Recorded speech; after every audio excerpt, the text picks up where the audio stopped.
Empowered Systems has you covered with AutoAudit. AutoAudit allows you to navigate through with workspaces and panels or various views that will allow you to complete the audit work for a full array of audit activities. Starting out on the main interface, we have the workspace and panel display. These panels can show the data in a variety of ways. We have an information panel that would allow you to customize announcements and add instructions to each of the 4 workspaces. We have the data grids that allow you to see the data elements or that data as charts inside of AutoAudit. These are interactive grids that will allow you to navigate in. I'd like to see a current audit. I could filter for that or finding it in the list. Double clicking on that element is going to open up our planning document, the key document that holds our audit outlines with the audit title, the staffing, and the status. That page also allows us to track our milestone dates within the application. We can navigate from audit to audit simply by clicking in the panel interface on the left-hand side of the screen and reviewing the various audit details. To go back to the panel display, just closing out of that, the panels can be used as reports for your data element. They can be exported out as CSV files or copied to your clipboard for presentation and have full filtering capabilities. Those data grid panels may also be displayed as charts. You see on the right-hand side of the screen, we've got our Pro Style chart, that donut style that will allow you to see your various elements. Hovering over those shows you the number for each of those items outlined in your legend. We can quickly and easily flip that to a data grid just by clicking on the icons in the bottom left-hand corner and back to the chart display for easy review and again, exporting out for inclusion as JPEGs into presentations. You see we have a variety of styles and colors available. We have our Pro style, we have our Night style, we have our Garden style, and a variety of bar charts and pie charts that you can see with those data elements. We have 4 workspaces available for your teams to customize and work with.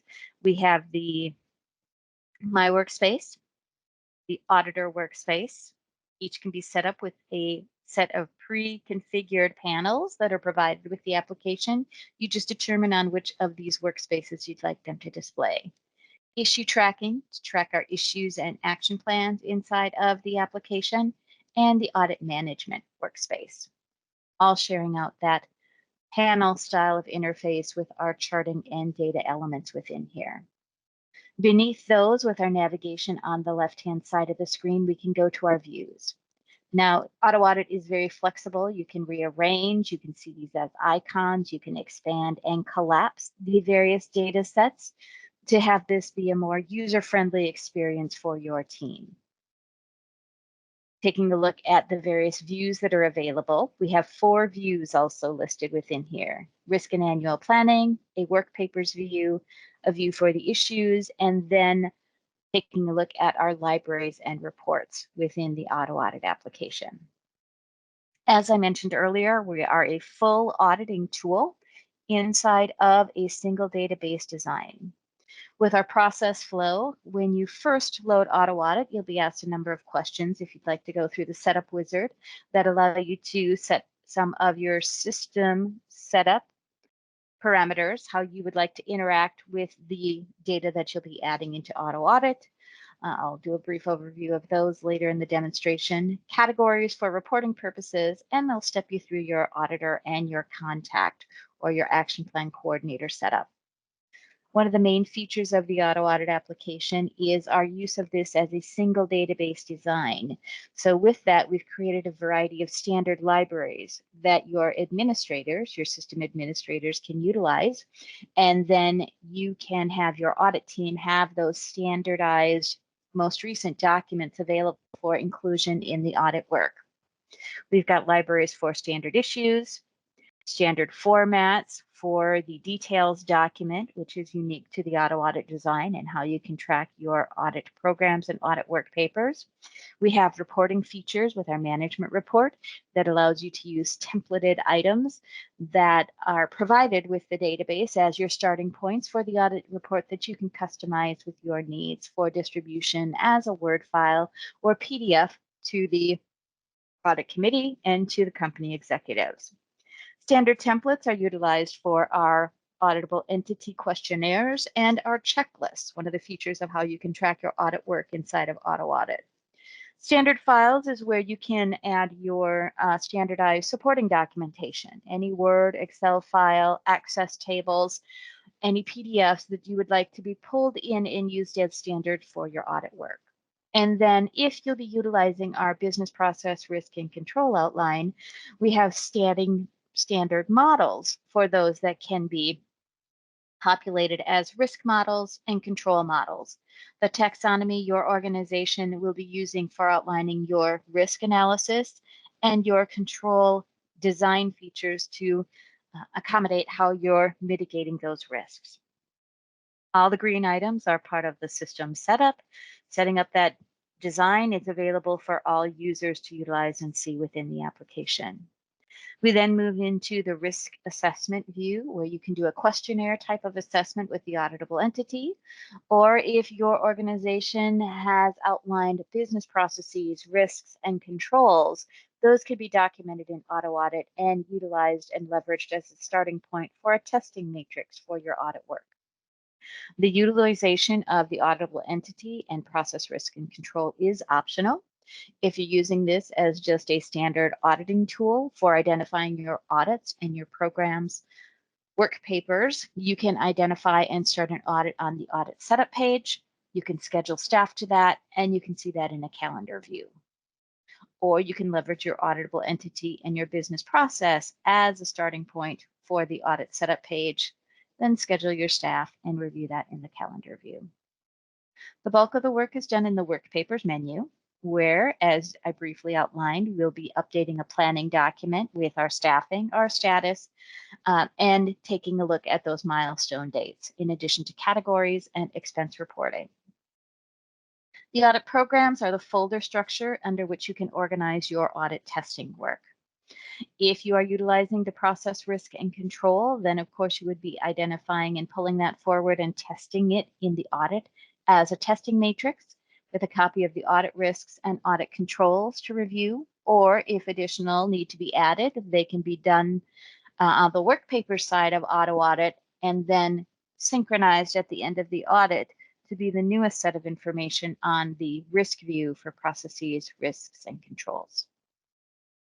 Of course, with all that work, you'll want to be documenting that in the work papers that are available from AutoAudit. If you find gaps within those items, when you're testing, you can identify and document those as issues. And within those issues, if you deem them worthy enough for follow-up and reporting and inclusion in the audit report, you can set a disposition to audit report or secondary report, and downstream action plans can be created for those. With the action plans, we can start to leverage a web-based interface we call Issue Track with AutoAudit. No extra cost for that, for the licenses for that, or for setting up any number of action plan coordinators as contacts. You can create those action plans. You can trigger to send them over to the Issue Track database. Your action plan coordinator will receive an email notification. Clicking into the link in that email notification, they will launch a web browser page that will allow them to add their initial management response to the issue that's been identified for their department or identified underneath the audit.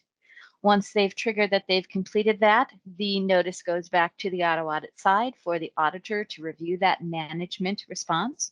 And then you can continue the conversation with follow-up and remediation with the action plan by triggering and sending it to Issue Track.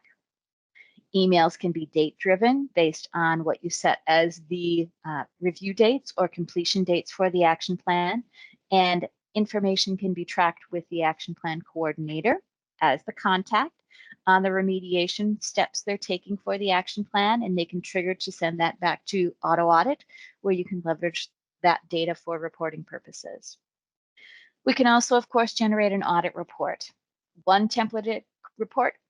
report template can be created and leveraged by the entire team with just a couple of quick clicks. You would be able to go through and take the information you've been documenting as your audit files and generate an audit report. For quality assurance activities, you can send surveys regarding the audit and evaluations regarding the audit staff to the individual departments or departments where you've been performing the audit activities. Those can also be web enabled. Optional features that you can designate and turn on and off in system setup include that web enabled issue track, a time tracking feature if you'd like to track time or expenses inside of AutoAudit and report off of those with our Snap reporting tool, an inclusive tool inside the application with pre-configured reports delivered with AutoAudit that allow you to quickly and easily leverage and report off of all that data your teams have been putting into the AutoAudit system.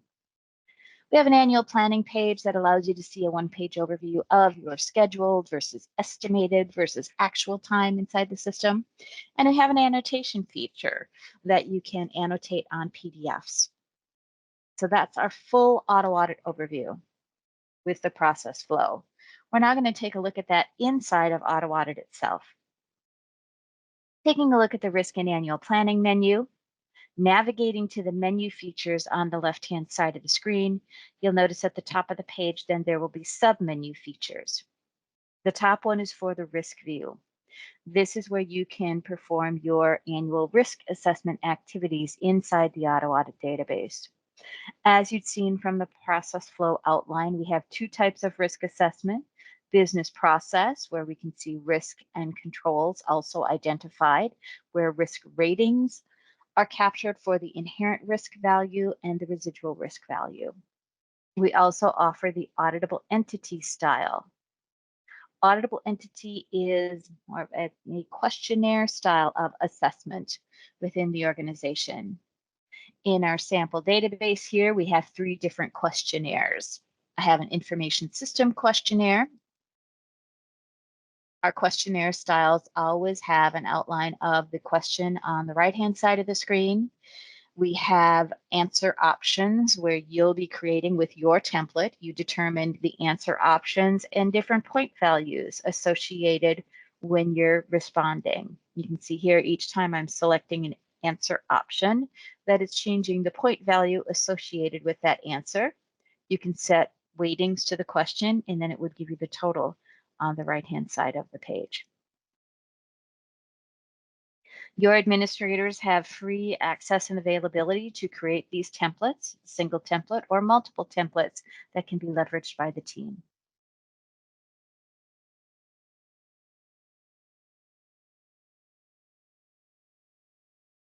The other type of assessment, and of course, coming back out to the view, once you've answered these questions, you'll see the full overview of the questionnaires or the auditable entities that you've answered, so you can judge those that are high risk that need to be included in your upcoming audit plan and for inclusion in the audit universe. Here's a standard risk assessment. Of course, I've got some higher scoring here. So if you take a look at my Minneapolis operations questionnaire, this is where we're doing some analysis across different departments, answering the questions again regarding how risky this area is to the organization and if it should be included in the upcoming audit schedule. How many employees in the area, how long since it was last audited, any substantial changes in management, and so on. Again, each question answer set has point values associated to it. And at the bottom, it's giving you your total scoring. You can add supporting documentation. One of our features inside of AutoAudit is that you always have the ability to add supporting documentation on a Files tab. The Details tab is a Word file where you could add additional details. You can send these out, clicking on the top of the page itself. You'll notice it expands the top section with information that's showing me the title of my auditable entity. In this example, we're taking a look at Minneapolis operations with Tony, Wagner, and Jessica Coordinator as the responsible owners for that. We can set this up to be triggered on a scheduled basis that they would receive this survey and have the ability to answer the questions. Or we can send a one-time survey. Setting up the dates, the parameters with a due date and an end date, and your expectation of when they would be replying to your auditable entity survey. We utilize categories as a reporting element and also as an organization point here under the risk assessment menu. You have the flexibility of determining your categorized values, what you're going to be tracking. In my example here, we're tracking business unit, country, division, and location. And then, of course, you also maintain the answer options. So I'm looking at the production business unit here in the United States. That's part of the finance division and the Minneapolis location. Clicking the View Categories button here, I'm going to collapse these all for just a second. These are the main category groupings inside of my sample database at this time. You set those up under the System Maintenance menu, and then the answer options that can be selected for those. Single select or multi-select options available when working with the categories. Categories can also be nested if necessary. Quick and easy process of nesting them when you're setting them up under the system setup. I'm going to keep the categories that I have designated for this and just cancel out. You can set this up if you know that you want to take a look at an area within a scheduled time frame. We have a plan section that includes the audit frequency, where we ask you to identify that with months. And of course, you can use our reporting tools. Once an audit is completed, utilizing this questionnaire, it would stamp the last audit date, and then you can draw reports with what would be your next audit date. If you are web enabling the survey and sending it to more than one individual, when surveys are returned, you will see them on the survey tab, where you can click on each survey and then it would show you the answers. And of course, they're available for reporting under our SNAP reporting tables. Each of our forms has a history tab that allows you to see who was active on those pages and when it was last edited. Collapsing or clicking on the top title again will collapse the data set.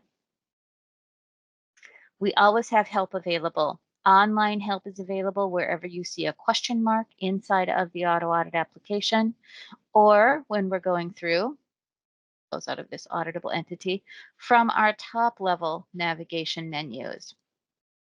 We have online help available.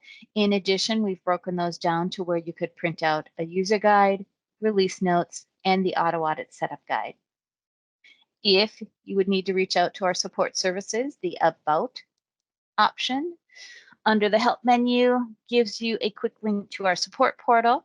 Once you've signed up with us, you'll gain access to that support portal where you can go in and we have frequently asked questions, or if necessary, you could log a ticket and our support desk service will be in contact with you, answering your questions or providing upgrades. We do strive for an annual upgrade of the application. It's your choice if you take an upgrade since you are installed locally. The latest versions show you the release notes, and you can update that quickly and easily with the upgrade files that you can request from the service desk. Closing that About screen. Coming back to the risk assessment view, that was our auditable entity or questionnaire style of assessment. These views can be customized. This may come to you as a flat view. You'll see that we have the availability within the application that I can, with a left mouse click, drag and drop and customize these to how I would like the data to be organized. I like to keep mine a little flatter for the view so it's a little clearer what I'm taking a look at inside the application. Once you've found a style you like, each user will have the ability to customize their own, click Save, and next time they come into this area of the application, it will have retained that display option for them. In addition to auditable entity, We have the business process outline. You have the ability to come in and create and identify your processes, the risks, and the controls within those. I'm going to take a look at something that has a fairly high scoring here, a procure-to-pay process in New York. Again, utilizing those categorizations of business unit is my organization point in this view, country, division, and location displaying here. You'll see we have a process and sub-process outline. Clicking into the business process launches the full set of details on the screen. Clicking on the top title will again show me those organization points for the process and sub-process. You maintain these options, add these and identify these as your process and sub-process outline. You can assign a contact or owner for this who you can send this out to on a recurring basis to see if they feel this is the full list of risks and controls for the process within their area of the organization. We have those risk identification categories and the category assignments for further reporting within the application. For the business process, you can set a process criticality that will impact the scoring of your risks and your controls. These can be numeric or text values within the application. You'll see we have a sampling of both in my training and sales database within here. So even though this is set at a high, you'll notice there is a point value associated with that, or we could go with the various scoring points, and that would update your preference with how you track that. My total process inherent risk rating is based on my risk assessment, which we'll see beneath here, and taking that with our residual risk scoring after we've taken our controls into account. We can identify a control objective within here. Those drop down, anytime you're seeing a drop down with an arrow at the right hand of a field within the AutoAudit system, you have the ability to maintain those answer options. We have a very basic outline for our control objectives of compliance, operations, or reporting within here. Of course, you can be more detailed with your control objective outline. We have the plan section again, where you can track this audit frequency with a month designation. And then you can see the last audit date if an audit is in progress, and once it's completed, a next audit date based on the audit frequency month selection. We can also web enable to schedule to send this out, or we can send these single one-offs where you as the staff choose that you're releasing the survey. The auditor receives a the owner, I should say, as the coordinator contact set up inside of AutoAudit, receives an email notification, clicks into a web page where they can review the processes, the risks, collapse this top section, and then the controls outline for the process that you've identified. Taking a look with our risk and control outline,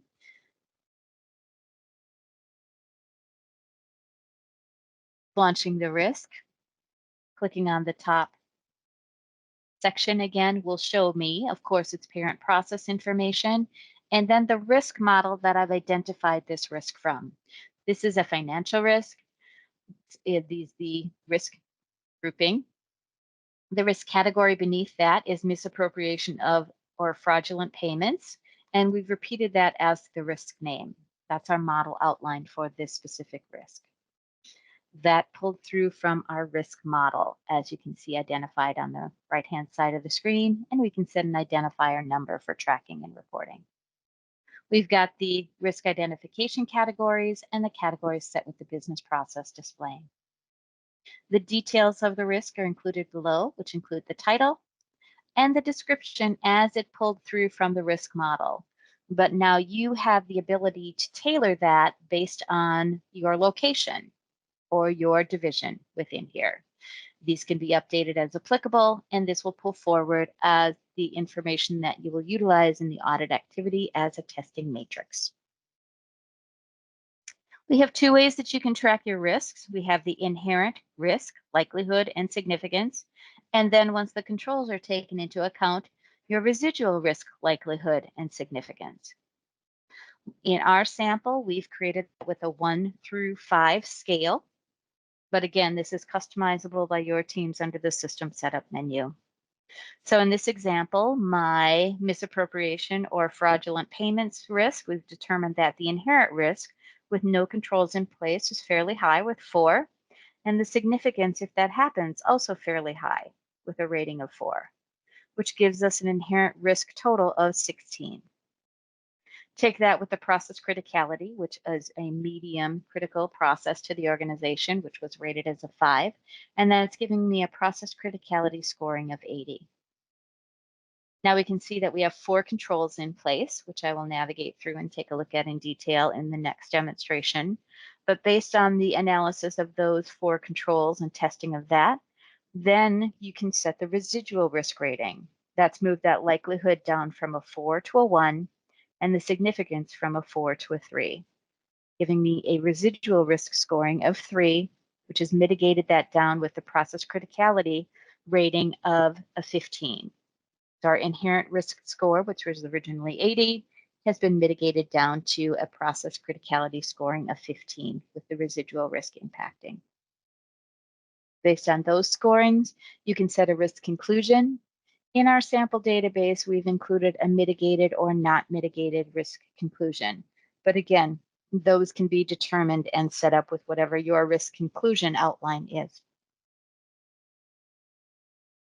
Navigating to the Controls tab. From the Control library, model library, we have designated the controls that are in place to mitigate that fraudulent payment risk. Our controls, similar to what we just saw with the risk, we are starting using a starting point of a control model. So a category or a library of controls that help you to identify and report across your organization. Are we fulfilling various control categorization items? And do we have a cross section of good controls in place for the organization itself? These are control activities for my management approval and authorization policy, as we can see with the title here. Again, identifying its parent process and risk. Our control details, I'm going to collapse the top section, include the control title, the control description. If you'd like to outline suggested testing procedures, you have the ability of doing that in the control model, which will default into the individual control. Still have the ability to update that here, and then that can navigate and pull forward as a testing matrix. We have a variety of drop-down fields for analyzing your control, which include an importance field. And again, remember, you have the ability to tailor each of these answer options for all the drop-down fields you see on the screen. Importance, the design effectiveness, and operational effectiveness rating. You'll have the ability to set a control conclusion. If you are tracking against the coastal model elements, this is a different type of field that has a multi-select option available. On the right-hand side of the screen, the classification, type, frequency, and cost rating. You can add reviewer comments for when you've been reviewing and analyzing this control. You have that information to review time over time.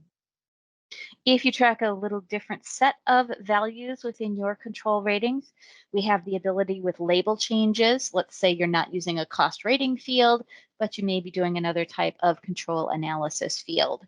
You can do a label change and you can update the answer options for flexibility in tracking your specific data details for the controls in AutoAudit. Closing out of the control.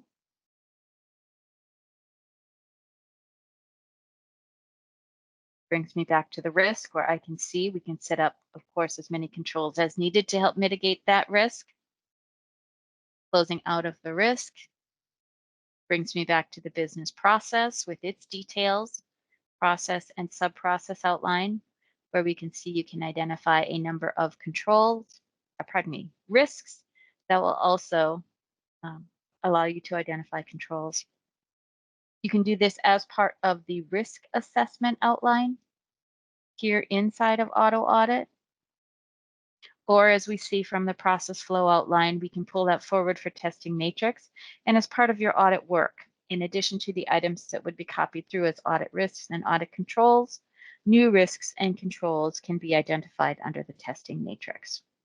There are two ways that you can populate that data: on the risk assessment side of AutoAudit or as part of your testing activities. A lot of flexibility with how you can do that work.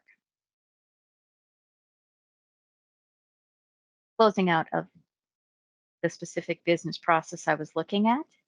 Again, once you have that full library identified and you've been doing this ranking and rating, you can see that in your risk view to determine which are your high risk processes that need to be included in your audit plan. If an item is going to be included in the audit plan, if you'd like to use that as the starting point, with a right click, you'll see there's a sub menu that appears. And one of the options within here is to go through and schedule the selected item. You'll choose which year you're going to put that in. I'm going to move this into 2025, so it's very evident at this time that it's the new item I've added from the risk assessment view. It's telling me to please enter the fiscal year for the selected items that I'm scheduling. Clicking OK. The system is now with that please wait prompt, creating that as an audit setup page. Once it's completed the action, I'll see a prompt on the screen that tells me I can review that on the audit setup page. It was set up successfully. The selected risk assessment can be has been successfully set up as an audit. It can be viewed within the audit setup section of the risk and annual planning view. Clicking OK out of this setup prompt, I'm going to move down to the audit setup page. In the audit setup page, now we've got a navigation view that will show us all of our current active chargeable audits within the AutoAudit database. And it will also hold our previously completed or inactive chargeable and non-chargeable. So in addition to doing those chargeable audit activities, if we'd like to track any follow-up activities, any of our trainings or any continuing education, those could be tracked as non-chargeable activities and seen in the calendar view of AutoAudit. For active chargeable, you can see that there are a number that are set up for the current time frame. Here we have our finance and procure to pay item. We're completing now in 2024. This one has been pre-populated. We can update the audit title, or as we see for 2025, oops, I've used that one in a previous demonstration. It will come through with some basic elements within here. Here's the one I've created today on April 12th. Taking a look at a pre-existing one, though, with the details of what we'll see within here, we can set up the audit, update the title itself as you'd like it to appear in the work papers view. We can set audit numbers that we associate with the audits inside of here. You can set the parameters of your start date and end date for those audit activities. If you want to add estimated hours, do you think it will take the hours to complete that audit within AutoAudit? We can use those for tracking and reporting purposes on our annual planning page or with our SNAP reporting views. We can set the fiscal year or update that at any time if an item moves from within the audit schedule. You can list a contact person, their phone number, and any comments as you'd like referring to the audit setup page. We see the categories again as they pulled through from the business process risk assessment, but if I'd like to add additional categories, I certainly could. Let's say I need a certain skill set. I want somebody who has CPA experience and maybe MBA experience for this audit, who's in the AMERS region. Updating those categories. You can see that in the view category selection. You can set a phase manager, and that individual will then default through as the audit manager when we take a look at this under the work papers menu. In addition to having a single audit setup, as you see here with the procure to pay audit, we can also set up various phases. So here you see I have an accounts payable audit. Let's do a quick save. Every time I'm doing an update, When I try to navigate away, of course, AutoAudit will prompt me to save that data. If you'd like, you could set up various phases for the audits that we can see here for the scheduling of staff or for the time reporting features. I have an accounts payable audit that we set up with a planning phase, a fieldwork phase, a follow-up phase, and a QA and reporting phase. Each of them can have different dates and hours associated with those for your reporting purposes.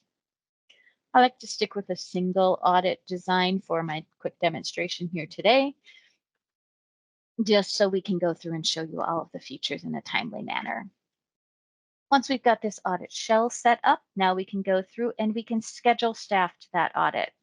We can either go through an icon at the top of the page. We have a variety of icons. Hover over icons that will allow you to see the various actions you can take on the auto audit page. Anytime you see an upward or downward facing arrow here, that allows you to, is an area where you can import or export information out inside of the auto audit database. I'm going to move over and show you the scheduling features with my one audit highlighted. Clicking on the scheduling element within here, there are two ways that you can schedule staff. I'm going to click to make this full screen. You can do a search based on your category assignments in the search results window on the bottom left of the screen. When you click search for all of your audit staff that's currently set up within the auto audit database, if you assign them category parameters, as we've seen for assignment on the risk auditable entity process risk control outline and the audit setup page, you can see which users are the best percent match for your categories for your audit parameters. If there's a conflict with that user during that time, we do indicate it on the auto audit scheduling page. So you can see that Rachel Lake and Marcus Milner are already assigned to different audits within the same time frame. For September to November is the current one that I'm looking at.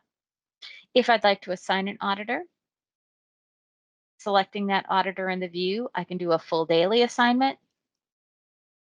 I do have audit staff assigned to this already. And now you'll notice that that would be a conflict, letting us know that Angela is assigned for this time frame. We can do an hourly assignment. I'm going to choose Cindy Martin and assign as hourly.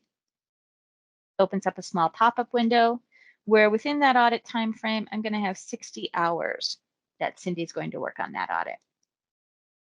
Or if I choose this checkbox option on the bottom, use percentage of work hours for daily assignment.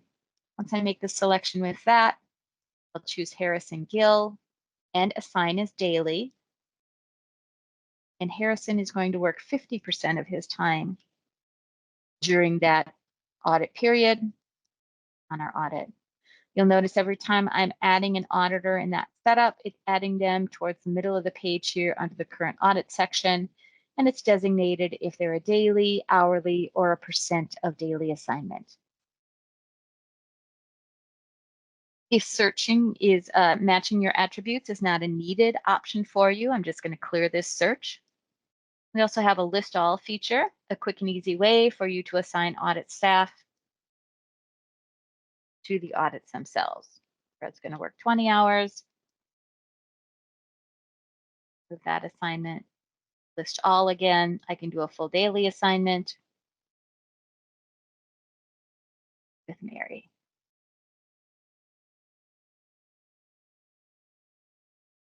If staffing changes need to happen, I can quickly and easily come in and select an auditor and remove them.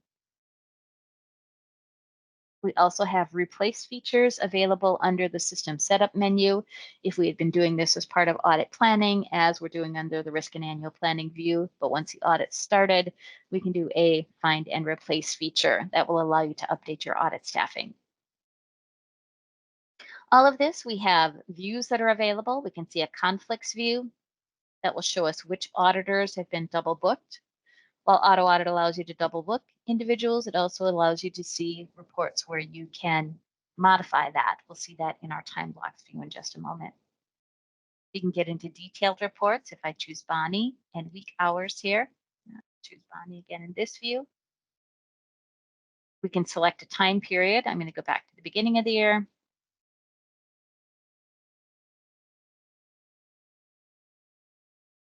and move this out. I've got this audit running at the end of the year, just for a good representation. It's asking me then, do I want to see each week separated by audit? If I choose no, it'll be one total per week. I'll choose yes, so I can see the various audits. This is going to open up a PDF file where I can see Bonnie's audits for each of the weeks and which audit she's working on. Navigate down page by page in the top.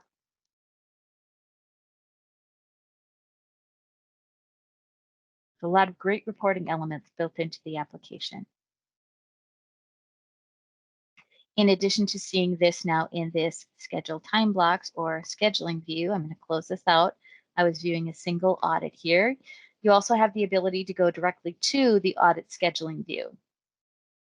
You can see the list of audits, navigate into the audit that you were reviewing or you've been working on, and see those elements displayed.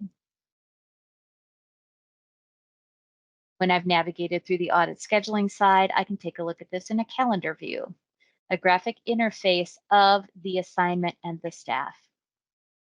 I'm currently seeing this, it looks like in a quarterly view. I can flip those views up. I can view by week, by month, by quarter, by year. Move that to the yearly view, showing me the whole year. I'm going to keep it within there. If staffing changes would need to happen, or if the scoping or the timing of this audit needs to move, I can drag and drop the full audit. Now, if I'd want to see which days I'm moving to, of course, I'm going to go by view by month, navigate over, see that element within the page. So I've moved that out a couple of weeks here. We're going to start that on September 16th. Notice how it moves the assignments with the audit. If I have an assignment such as this, you can see with Rachel Lake, I'm actually going to go back and view by quarter. You can see this a little easier on one page. View by year, pardon me. Let me go that way. If I know that Rachel is going to work early in the audit, I can drag and drop, and then again later in the audit.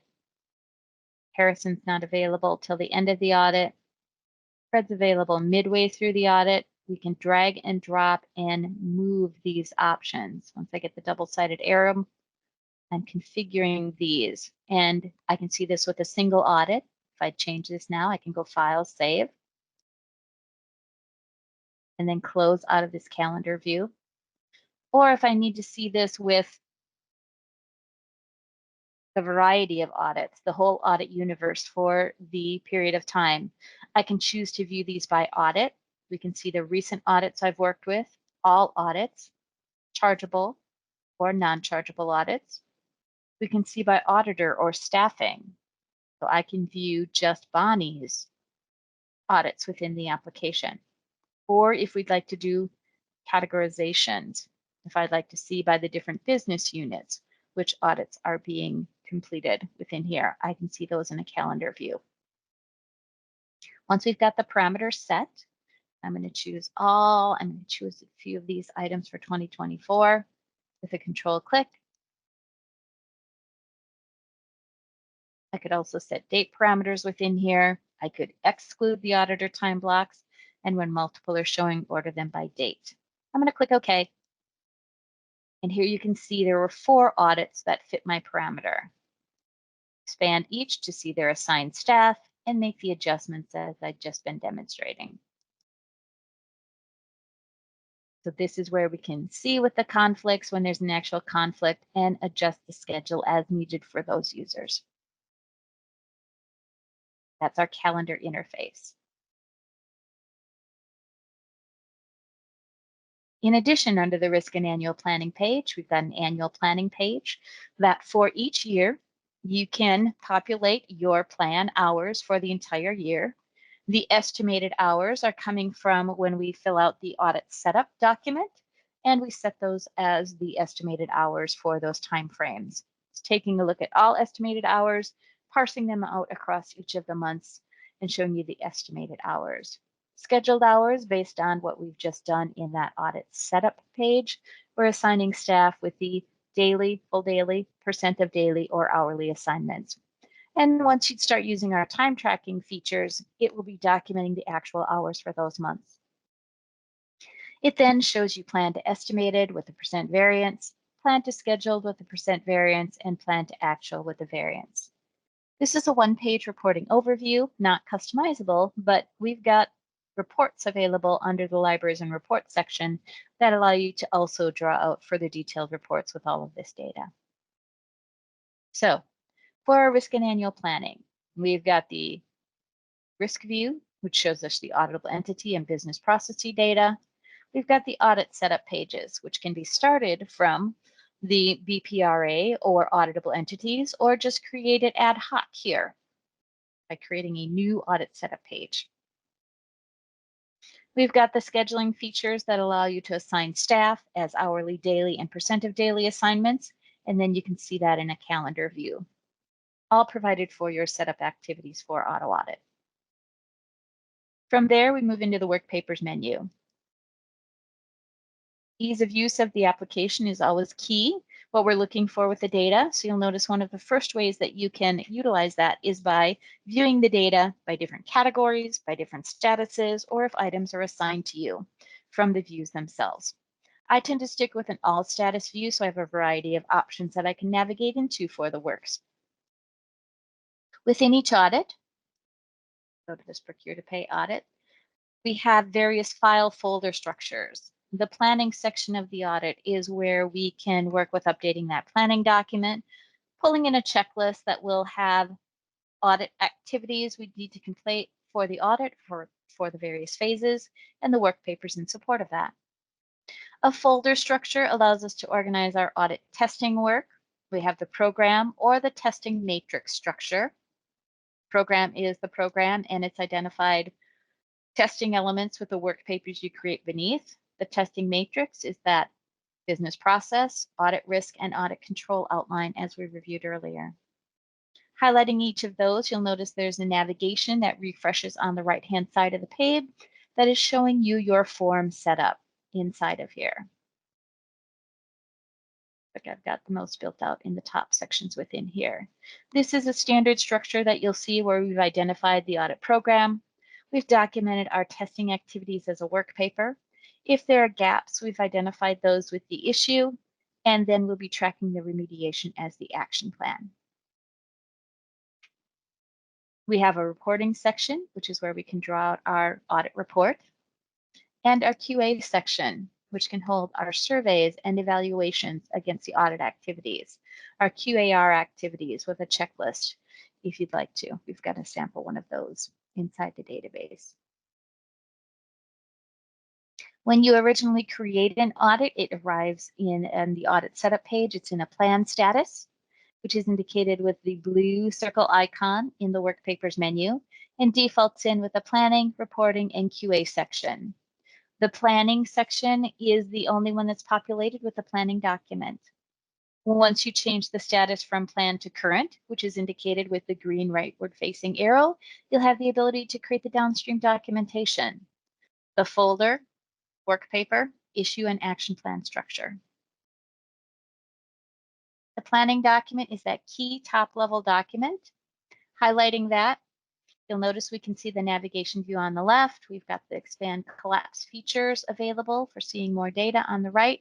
We also have right click features, which I tend to use when I'm doing my demonstration so we can see this real bigger display of information on the screen. Or when you're highlighting an item, I navigated from the planning document to the work paper. Notice how it's updating the bottom section of the page, and I can navigate, stay within the application, and view the various data elements. I tend to do a right mouse click, especially for demonstration, and open this in a new window so you're seeing a fuller view. Personal preference, how you choose to work with that data going forward. Here's our planning document, which has a variety of icons we can utilize and work with the data, including review and approval icons or recent document icons. For the planning document, our key section includes our milestone dates. Out of the box, we deliver a standard setting of actually, I believe it's 8 of those dates, and we've added additionals here. We track them with 3 columns, an original plan date, a revised date, and an actual date. You have the flexibility of tracking additional dates, up to 15 dates per planning document in the database setup.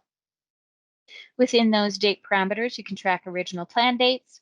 You can lock those plan dates, so nobody but the database manager could reopen them for modification, but we do offer you a set of revised dates that can be populated, and then the actual dates, so you can track your progress against the work. We have an expense budget section. If you're going to be using our expense tooling and you would like to report against what you considered your budget for the audit versus what your actuals will be, we've got an expense budget section where you can track that. Categories, we're on the planning document. These can now be updated. If I had set parameters that I would like for doing that search with scheduling but are no longer important, I can come in here and I can clear those selected values, bringing it down to the 4 that I'd like to hold consistency for reporting purposes. If this originated from the business process risk assessment side of processes, risks, and controls, it's stamped in the comment field. And it's also showing you what were the original categories assigned. Lots of valuable data on this planning document, which we will visit, of course, updating those milestone dates when you'd be completing those audit activities. In addition to our pre-configured pages, we have the ability to add additional fields. On this planning document in my training database, I've got a tab next to details for additional details. In our example, we set up a scope summary field and a distribution list field. These are maintained by each of the individual organizations that are utilizing the AutoAudit system. You can add up to 3 additional text fields per planning document, audit program, work papers, issues, and action plans. We've created our sample here at the planning document level with the scope summary and distribution list. Work papers could be created in support of that. In this example, I've got an audit memo. I'll show you work papers underneath the checklist format also. Saving my changes. I'm navigating back out to the planning section. So here you can see my breakdown of documents in the planning document and the audit memo. Checklists are another feature. Again, I'm going to right click and open this in a new window for additional details. Similar to what you saw earlier with auditable entity, you can create checklist templates. These checklist templates allow you to identify the activities you want created at certain steps in the audit, such as this planning checklist we're seeing on the screen. Templates are developed and maintained by the administrator. Pulling that forward as part of your independent audit work, you can see the questions, the status options, and comments. The status is just a stamp of when you feel a step was completed in the checklist. It is optional for your teams to use, but can be a nice organization point to acknowledge work has been completed. In this example, I've got a planning checklist where it's asking me to review my planning document and enter those milestone dates, which I completed today. I could add a comment or just mark this complete. Create and modify the planning checklist, which we're working with now, to reflect all the documentation needed for the audit engagement. In addition to the checklist pre-configured outline that comes through, you can see that there are add, edit, and delete options. For your audit, with the template that you've pulled through, you can make modifications. It doesn't push these back up to the templated area. It'll always pull the standard checklist template through, but you can tailor that with the add, edit, and delete options once you've pulled it into the audit itself. In this example, I have created a work paper in support of that. It's a notification and scope memo. I'm going to right click. Well, I'm going to double click and open that. Right click also works. This one has already been approved, so you can see it is in read only mode. Clicking on the details. The details tab of an audit program or the audit work papers holds a Word file behind there, a default Word file where you can populate that with data, or you could use your Files tab if you'd like to pull in supporting documentation. We pulled through a scope memo. We can have those templates set up inside of our AutoAudit library and leveraged in to where we have those as the starting point for the items we'll send in with the audit work. This is a notification memo. Again, a template where items can be updated wherever indicated per the specific audit that you're working on. We pulled that through from a standard library. It's one of the features that'll be available. I'll show you on an open document. And we also have the ability to email that out. I'm working in a sample database that's not attached to Outlook, but with this, you click that email icon and it pulls the file you're looking into as a PDF in your email preference, my Outlook box. And I could forward that on to non-AutoAudit users because, of course, your other AutoAudit users, since you're in a single database design, will be able to quickly and easily anytime view the audit work that you've been developing throughout the application.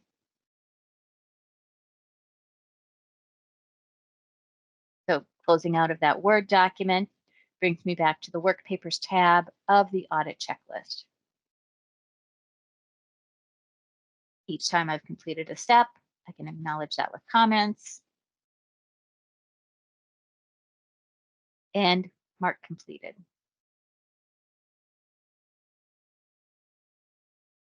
That's our checklist format in AutoAudit. Checklists are able to be created under each of our sections. To create a checklist, we highlight the audit title. With a right mouse click, it brings up the submenu. Under the planning checklist or planning section, I can highlight and it will show me the activity checklist outline. With the activity checklist selected, then we can see the various checklist templates that we can select from to pull into the audit work. We've got about 15 of these in our training database that can be leveraged and easily pulled in. So if we needed to travel with this audit, I could choose the travel arrangement checklist.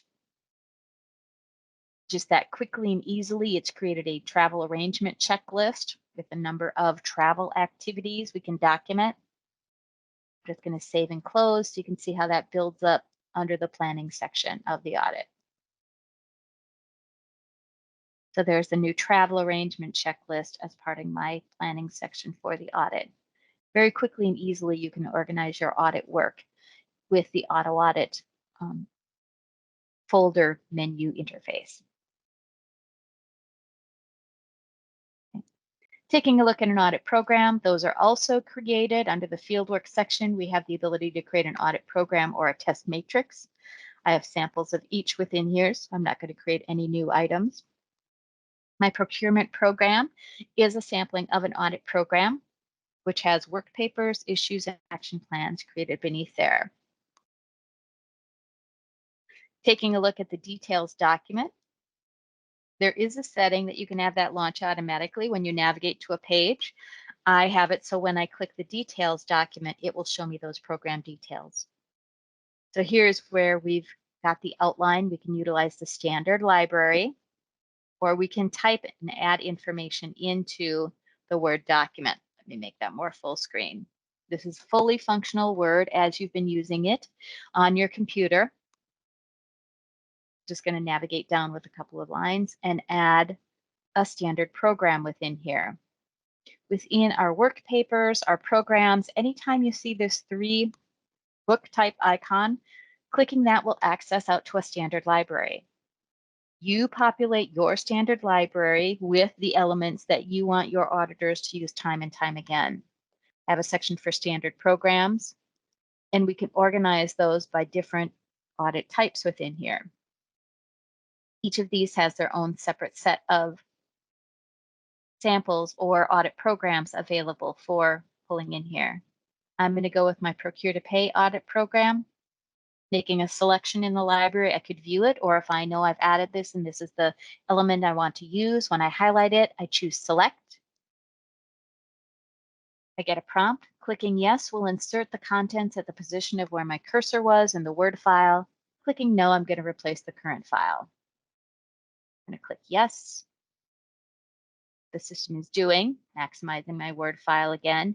Now it's pulled through this standard program outline and it placed it under my previously outlined set of information. So here are the steps of my audit program on my Details tab inside of AutoAudit. We have full linking capability with the AutoAudit ribbon inside of our Word files. Once they're created inside of AutoAudit, we have linking capabilities where I can link to recent documents, another AutoAudit document, a specific file within an AutoAudit document, or a specific point in my program to a specific point inside of a supporting file. So you have quick referencing features, link referencing features that you can utilize for all of our documentation inside of AutoAudit. Saving my changes.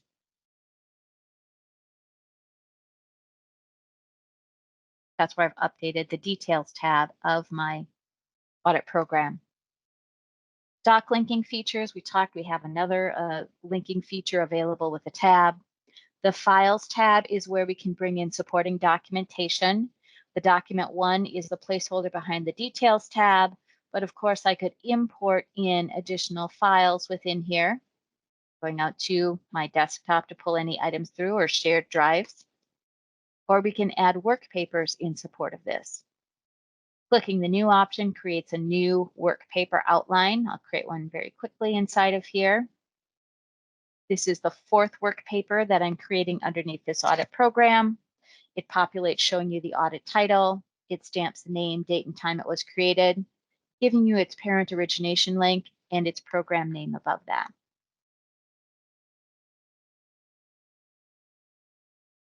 Just going to call that my test work paper. Now, once I've hit save, it's added that to that lineup of documentation within here. The system is doing a sequential numbering when you're creating these items underneath your audit program, but of course that can be updated by updating the section number. And easily, any changes I make reflected real time on the pages, real time in the database, and all users would be able to see this with their read access to the data. I can click the Details tab. If I launch the Details tab, it's going to open up a brand new blank Word document. Scroll down.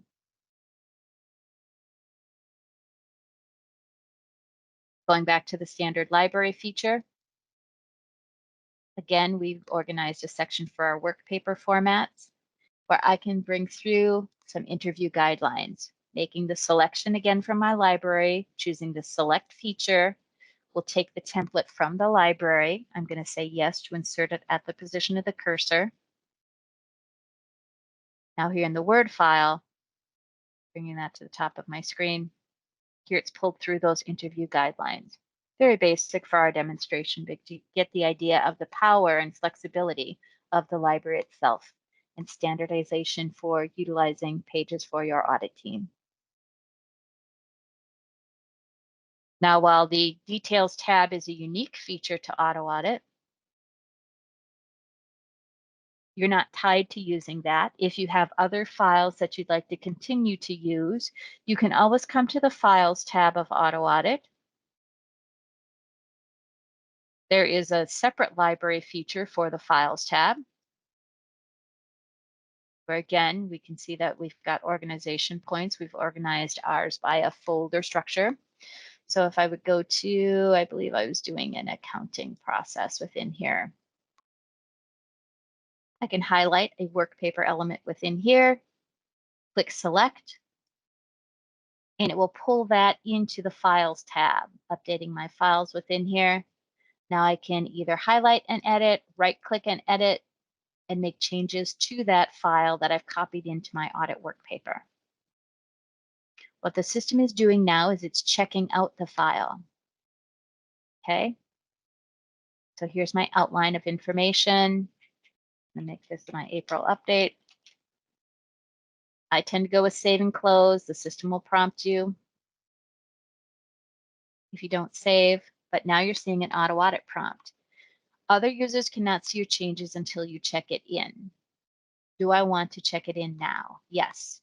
So every time one of your users working with the Files tab is making a modification to this file, right-click and edit or highlight and edit. Full screen this so you can see that outline. Full screen and edit. The system is checking it out. That's what this please wait prompt is doing. It's taking the version that's on the server. It's putting that copy onto the computer of the individual who checked that out. And now it opens up the file so they can edit it. If I minimize this, you'll notice it stamps who it's checked out by. So if other users are coming along and they'd like to go in, they can see that I'm making changes to this file, but they could actually still go in and view the version that's retained on the server with a highlight and view. So it's not out of reach of them, but the updates you're making on your computer, of course, will not be reflected until you check that in. I'll make a second update.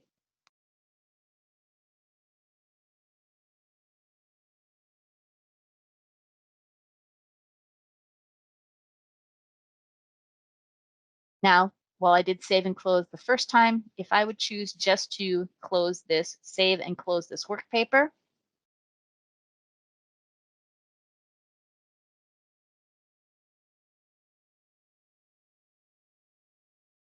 should be prompting me. I'm probably seeing something behind the screen where it's asking me about saving that page. Let me try that again. There we go. Do you want to save the changes to the accrued work papers document? Yes. And do I want to check that in? I could retain this. I could keep it checked out if I don't want anybody to modify that. If I'm going to a meeting, come back in after the meeting and access it again. I'm going to check it in though. So we call that our content management system, where you can go through and double click to launch that work paper or access it from here. Oops, changing my mind. Let me access it from here. Navigate through to that test work paper, and I can see those files that I've brought through. So easy navigation, very easy. You can utilize standard library features built in as auto audit features, or you could just import in additional files on the Files tab. The standard import, going out to the area where you have stored your information, import that in. You have the ability to update the file description or pull in that supporting documentation. You can create a folder structure and you can actually just link out to the library. So if you would have a large manual that you don't want to bring into each of the library items, clicking into the library section, and then your options are to navigate out to your library. I'm going to find my reference documents, my policies and procedures, access that and choose select. And now this is linked to my audit work paper, but not copied in, saving you storage space. So if you have larger files that reference information, you can add those to your auto audit standard library and link those in. A lot of flexibility with tracking your information on your audit programs, your work papers, documenting your test steps, and those testing activities against those steps. Now, if you find a gap, as you can see I did here with my procurement work paper, then we can document our issue. I'm going to right click to open in a new window. This is our standard issue page. We have 5 text fields where you can populate the details of the issue with the issue, the discussion and background, the recommendation, the cause, and the effect. We have drop-down fields beneath that where you can select the disposition of the issue. This one is deemed reportable. We're going to create an audit report that will pull these details forward. And then we have a variety of reporting fields. We have finding group, finding type, finding risk, and issue root cause. You maintain the answer options under the system setup menus or selections to be made on the issue page. We have a comment field that will display only on the issue page. They will not pull forward to the action plan. As we saw previously, we've got a library feature. If you have issues that you track time and time again, they can be added very quickly and easily when you create them with your Add to Library option in your icons. Otherwise, when you're creating the issue, you can navigate out to the standard issue library. See those identified issues, select and pull those in, and it will pre-populate the fields that you've populated for your issue. To make it even easier to search for those issues, we've got an auto search feature. Come on, I'm moving through this so quickly. I don't think this is tracked through here. Let me do a quick close and let me create a new issue to show you that audit. Actually, I'm going to go under my test work paper. With a right click, I can create a new issue. I'm going to call this my test issue work paper. We're pulling in a library item. My auto search library feature enabled here. Actually, then I'm going to start typing in the subject. So if I know I have a password sharing for a petty cash or a policy manual out of date issue that we've documented previously, I can make the selection there, letting me know that we could also pull in supporting files, but only once the document is saved. So would I like to save it now? I'll say yes. And just that quickly and easily, the system has pre-populated the fields that we had populated in the issue library. Of course, they're fully editable and you can update them at any time. But if you have recurring issues or sets of information that you would want to document for a certain type of issues, you could have those pre-populated in your issue library. I'm just going to do a quick save and close on this as that example. Now for my procurement processing issue, we deem that this was audit reportable, so we have the ability to create a downstream action plan. Right click, open that action plan up. This is where we start to interface with our audit contacts. We can set them up as coordinators inside the AutoAudit database. Information that we populated regarding the issue is displayed at the top. We're actually seeking their management response. This one's already been populated, but I'll show you the process we went through to get that. We'd set, full screen this, contacts. You can list coordinators. You could add multiple. So if I would want to assign this to Paula, process owner, and Carl, coordinator. You can have multiple coordinators. With two coordinators, they are responding to the same action plan, though. We do not have a single coordinator, single action plan set up. You'd need to create two action plans if you would want them both to respond independently. You can set a reviewer who will have read access to this data in the issue track database. When you create this action plan, you're assigned as the auditor, but other auditors could be assigned here. You can set expected completion dates, revised expected completion dates, and follow-up dates. We'll be setting the statuses. We have open, closed, and a variety of options within the various phases of open and closed for that. Flip this back up to open and trigger to send this to management response. There are two areas of our web-enabled issue track database: display and web management response, and display and issue track. The first that you want to receive their initial response when review of the issue is the management response action plan. Once I populate this, check the mark on the page for this and save and close, it's the trigger to send it over to the audit team. Got to do my modifications. There are some date checks within here. So notice that when I've been working with this, my expected completion date is set out much farther than my follow-up date.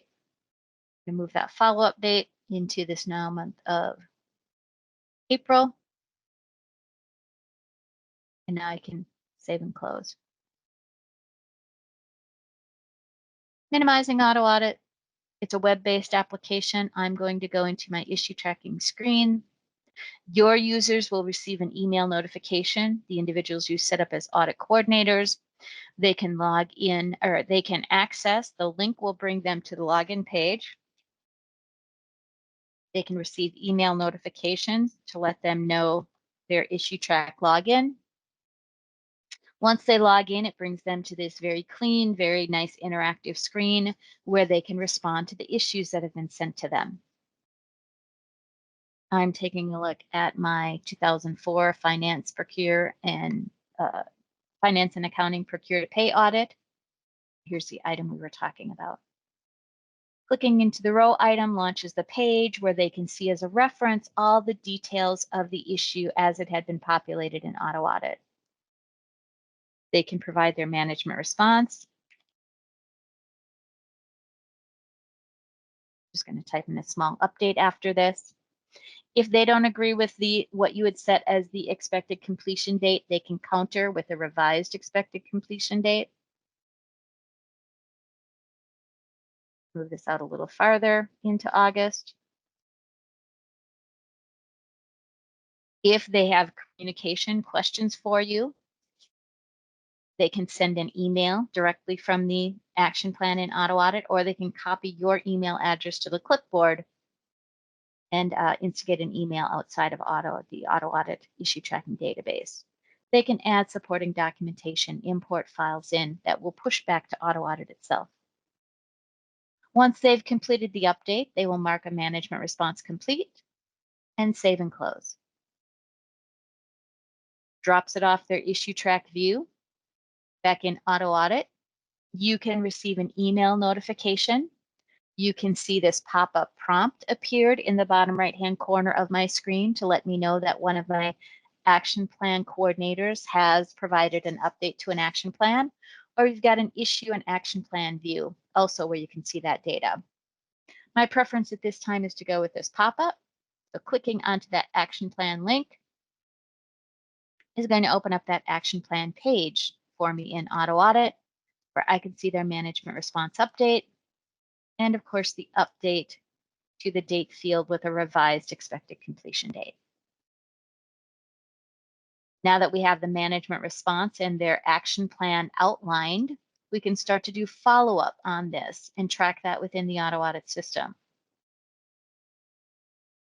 I'm going to ask them to provide an update before the end of April. Updating my statement here.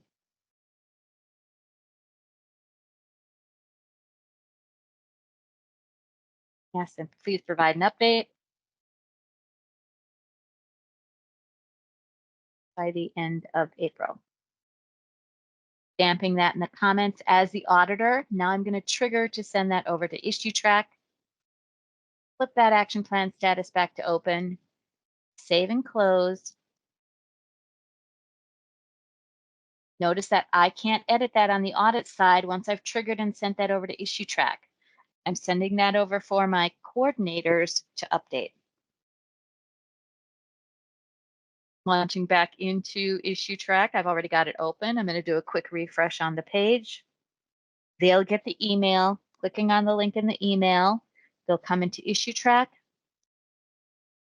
launch their pages where they can see all of their reference information, what they had populated previously with their management response. They can see my request to please provide an update by the end of April.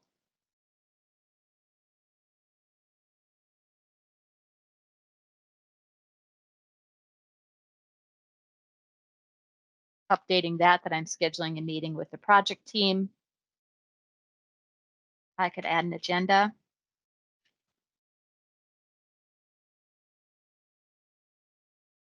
With the import section, it's quick, easy, add an attachment feature.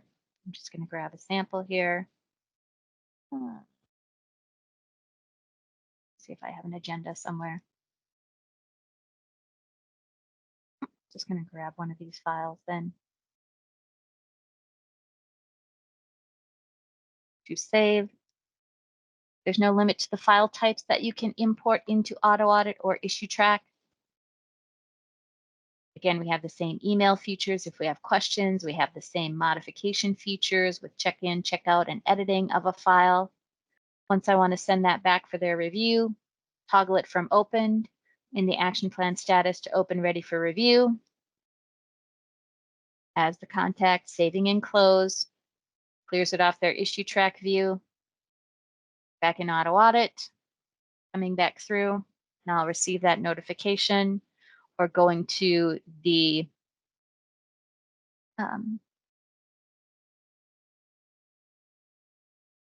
current audits view. I had one hiding here. You can maintain your views within here. Under my current audits, we also have a docs to review, where I can see that action plan that has come back over.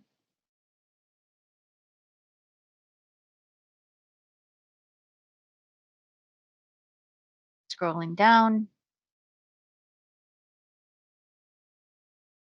took a moment to filter through. Let me close this action plan.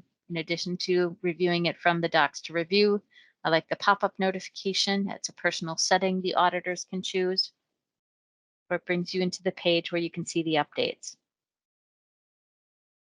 I'm satisfied with their update. I can see the file that they've attached. Back on the details tab, I'll be updating the follow-up date and triggering that. Next update I want is the end of May. And display that in issue track again. I can add a comment. Thanks for the update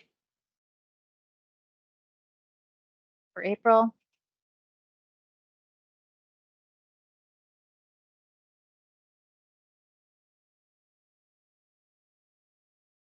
Please document progress made in May. We can continue that conversation back and forth until the action plan is remediated. Then, of course, it can be closed. For the audit documents, this action plan can remain open even when the full other set of audit work would be closed around that. We can continue the remediation and follow up for as long as necessary, even after the other audit activities are closed. Quick save and close, triggering and sending that over that. Must be open. Oh, and choose my right open option here for my action plan status. So you'll see the system does have some checks and balances, and it will let the auditors, your team, know the actions they need to take to move these items forward. Save and close. Moving back to the work papers menu, moving those items through. We can do similar work with our test matrix. Got our identification of the test process, as we saw when we looked at that on the risk assessment view. We can see the risks identified with that process. Again, we've got those rating fields that we can track and update with different sets of details, and the controls in place to mitigate those risks, and the drop-down fields that can be populated as part of the audit work. Or if needed, from under the risk, I have a controls section where I can go through and add new controls. Or under the test matrix, a new section where I can add new risks. And then, of course, at the end of the audit, we can synchronize those items up. Work papers can be created under each of those levels, typically under that audit control section. Going to the work papers tab, clicking new, using a new icon within here, or right click, various ways to create new work papers within the application.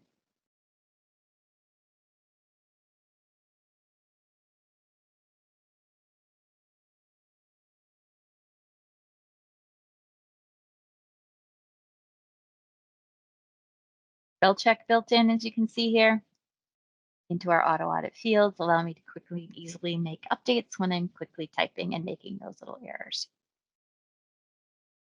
Same work paper functionality as we saw under the audit program. I'll start to show those in the breakdown areas.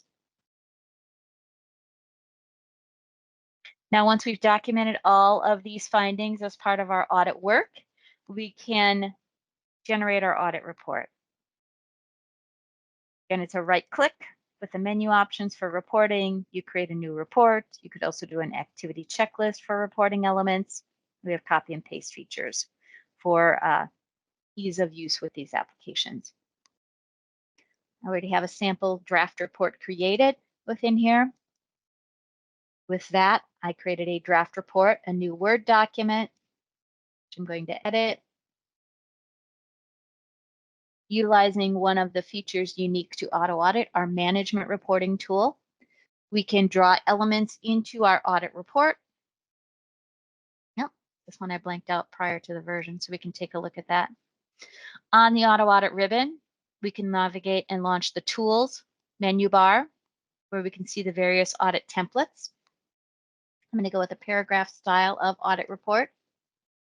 I am going to import that in using an action button at the bottom of the window. Yes, I want to replace the current file with that audit report template. Here's our report template. I'm going to close that management reporting tools window on the right, which includes macros. Anytime you're seeing these caret characters, triangles around a value, it will pull in audit data.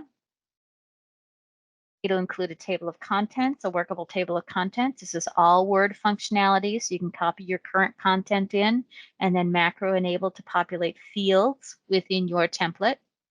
Mine is going to show me issue details with the issue title, its number, the finding, discussion, and background, and recommendation fields, the action plan title, the number, the management response, and the expected completion date. To populate that from AutoAudit, I'm going to go to that AutoAudit ribbon again and refresh the data. Choosing Refresh All Data. This report macros are looking back to the AutoAudit file, and just that quickly and easily, it's updated that report template. My audit title is showing on the cover page of the audit. The table of contents is showing me the various issues and action plans that it's populated. Included the audit title again in the overview page, and then under the issues and recommendations section, here I can see each of the issue and action plan details as they've been populated in AutoAudit. When it says not applicable, there's no downstream action plan created yet for those examples. If I need to make an update to these records, if I copy this standard issue in twice, I can select an option under the AutoAudit ribbon for open document mode, select a field within the report. That please wait prompt is going to open up that issue. You'll notice my AutoAudit cursor is flashing at the bottom of the page. Navigate into that issue.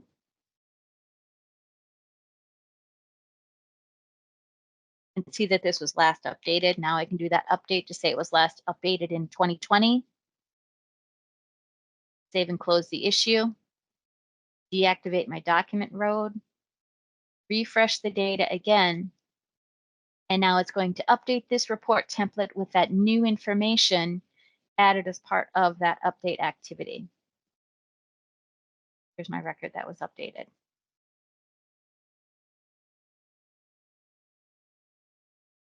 So just that quickly and easily, no more copying and pasting from other areas within your audit. AutoAudit has automated the process of generating your audit report. It's a unique AutoAudit feature. We do offer report training that will teach you how to come through. And of course, we've got supporting documentation for how to develop and customize your own templates of the AutoAudit reporting, management reporting feature. Various drafts can be created, or you can keep updating this one single draft located under the reporting section.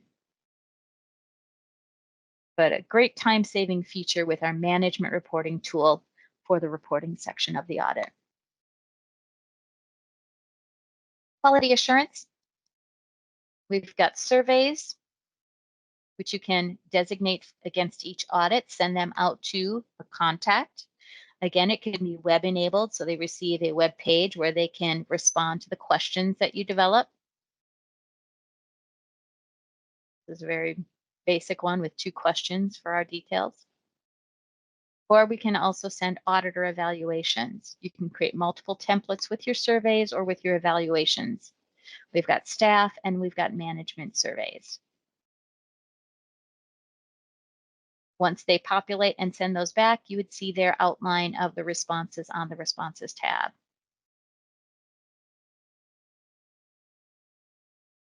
This one has not been returned yet, but we can see that we've triggered and sent this over to Carl Coordinator.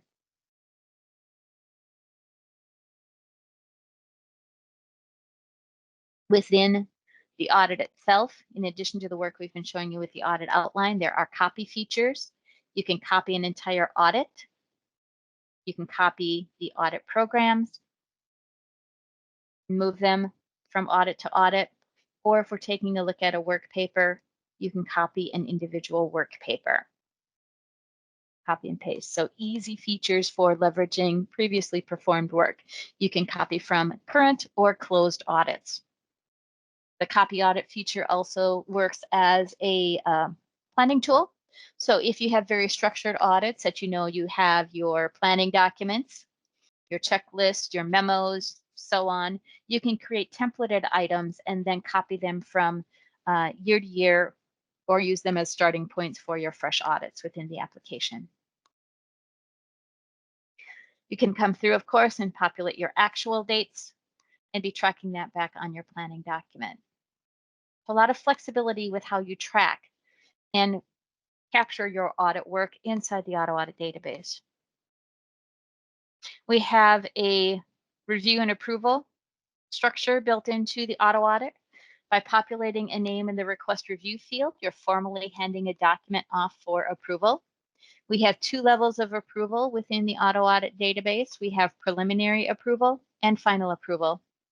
Preliminary approval is a stamp of approval that individuals have reviewed the information. Final approval is that acknowledgement that that work has been completed and reviewed. Documents that are final approved can no longer be edited. That becomes your standardized or your captured audit work.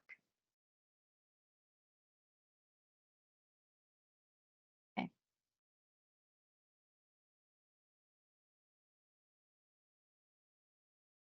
We have additional views for the issues themselves. You can track open issues, all issues and action plans, open action plans, or closed action plans.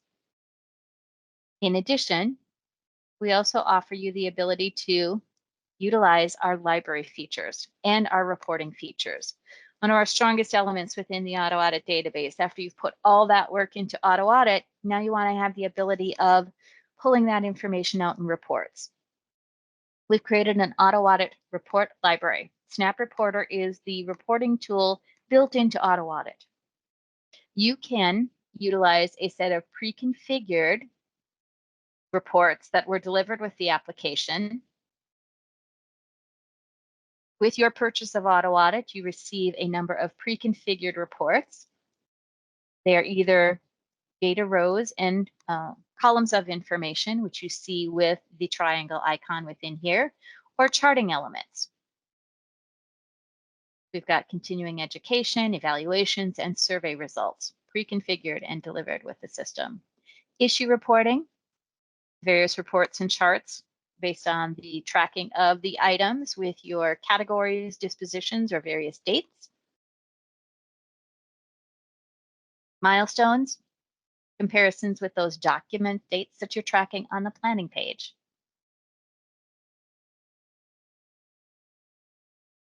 Risk assessment, we have one single because we know you're going to customize that per your needs. And then we also have time reports that are delivered with the application.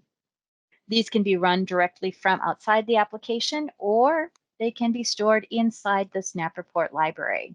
Import those in. So here we're seeing, let me go with an issue and action plan. Issues by disposition. We can choose the output to be any of the listed output features here. We can run that real time to see the results utilizing the icon within the Snap Report library to run that real time to display on the screen, just what the please wait prompt is doing. And the prompt at the bottom is telling me that it's pulling those items into a Snap Report and it'll launch on the screen. That's if I'd like to review it, see the details, and minimize that a minute. Otherwise, I can run to file. Oh, telling me I don't have data to support that, which I went through those prompts really quickly. Let me try another report here.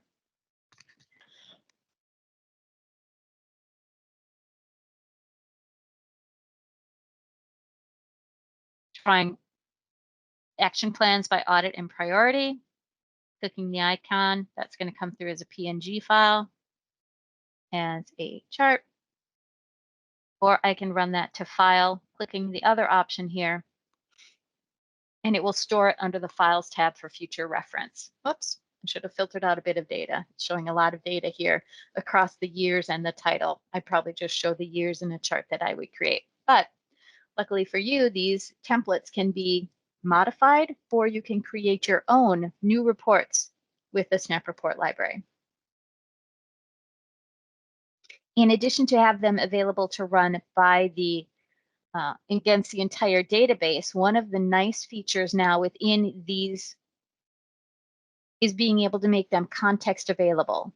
So not only can I run this report against this full set of AutoAudit data, now I can go through under the Work Papers menu, navigating through and taking a look at the planning document, for example, built up in other areas. This Snap icon will allow me to open up a drop-down list and to run that report against a single audit rather than against the full database. Available from the audit elements, I can just come through, open up that drop-down, and choose to run that chart for this audit. That will display real time on the screen when it comes up, and I can save that out for reference or use in demonstrations. Again, I'm pulling bad data. Talking so much here. Let me pull another one. Issues by category. Not issues by disposition. Let's see if I have a variety of those. Again, it's always going to prompt that it's going to process that, and then that will show up on the screen for us. The output for this one is Excel. Nope. My reporting elements aren't liking these today. Let me try something a little simpler. Action plan by coordinator and priority. Let's try that one. I think I have coordinators and priorities set on mine. Well, obviously something's not happening with my Snap reports today. Promise that works when you set these up. Let me go back to the report library, and we can take a look at some of those outputs. I think I was going to action plans by priority, refreshing the page by audit and priority. When it pulls through, you can see those examples. When I'm pulling through with a PDF, there are annotation features you could activate. We're just seeing the results here. And again, it pulled that chart through. So better data sets, of course, you get better output of the data, but very quickly and easily, you can draw reports out with the data that you're working in the AutoAudit database. Database setup with a little bit of help from your IT department, your team can be up and running. Your system administrators have the ability to go through and work with your system setup regarding how you're going to use the application. Attend a training or a couple hours of review, and you can set this up as your team prefers to work with AutoAudit and be documenting your audit findings with the Work Papers menu, with programs, checklists, work papers, issues, and action plans. The copy audit features are utilized, and our strong reporting are elements that set us apart from other auditing tools. Okay, so that concludes today's demonstration of AutoAudit. Please reach out to a member of our account or sales staff if you're interested in moving forward with AutoAudit licenses or additional licenses with the latest release of our AutoAudit application. Thanks for attending.